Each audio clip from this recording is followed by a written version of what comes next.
ఆపదలో ఉన్న వారిని ఆదుకోవడం ధార్మిక తత్వమని, అభాగ్యులకు సేవలు అందించడం మానవత్వానికి ప్రతీకగా నిలిచే పౌర ధర్మమని సామాజికవేత్త దూసలపూడి రమణరాజు పేర్కొన్నారు. వివేక అభ్యుదయ సేవా సమితి కాకినాడ స్కూల్ అండ్ కాలేజీ విద్యార్థుల ఆటో యూనియన్ సంయుక్త ఆధ్వర్యాన బ్రెయిన్ మేజర్ సర్జరీ ఆపరేషన్ చేయించుకున్న చొల్లంగి పావనీదేవికి 26 కేజీల బియ్యం, 2000 నగదు సహాయం అందించారు. 6 నెలల క్రిందట రోడ్డు యాక్సిడెంట్లో తీవ్రంగా గాయపడి తలకు 36 కుట్లు పడ్డాయని, ఆమె ఆరోగ్యం బాగుంటే కుటుంబం, పిల్లల భవిష్యత్తు బాగుంటుందని ఆటో డ్రైవర్ ద్వారా స్వల్ప సహాయం అందించామని సమితి అధ్యక్షుడు పెంకె నూకరాజు తెలిపారు. రమణరాజు మాట్లాడుతూ సమాజహితం, ధార్మిక తత్వం, పౌర ధర్మం కలిగి ఉంటే సాటివారిని ఆదుకునే తత్వం ఏర్పడుతుందన్నారు. సమితి నిర్వాహకులను అభినందించారు. వెంకటాపురంలో జరిగిన కార్యక్రమం నందు ఓబీసీ జిల్లా కార్యదర్శి Penke Sivaprasad, Gaigolupadu centre auto union నాయకులు వాసంశెట్టి శ్రీధర్, చిట్టిగుళ్ల కృష్ణ మురళి పాల్గొన్నారు.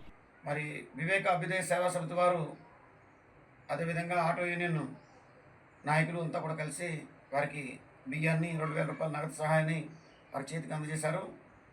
ఇటువంటి వారికి లయన్స్ క్లబ్బు, అదేవిధంగా రోటరీ క్లబ్బు, అదేవిధంగా చేయూత వంటి సంస్థల వారు ఇటువంటి వారిని ఆదుకున్నట్లయితే కనుక ఆ కుటుంబం కొద్దిగా ఓదార్పు కలిగి వారి భవిష్యత్తుని మరలా తిరిగి పొందగలిగేటువంటి అవకాశం కలుగుతుంది.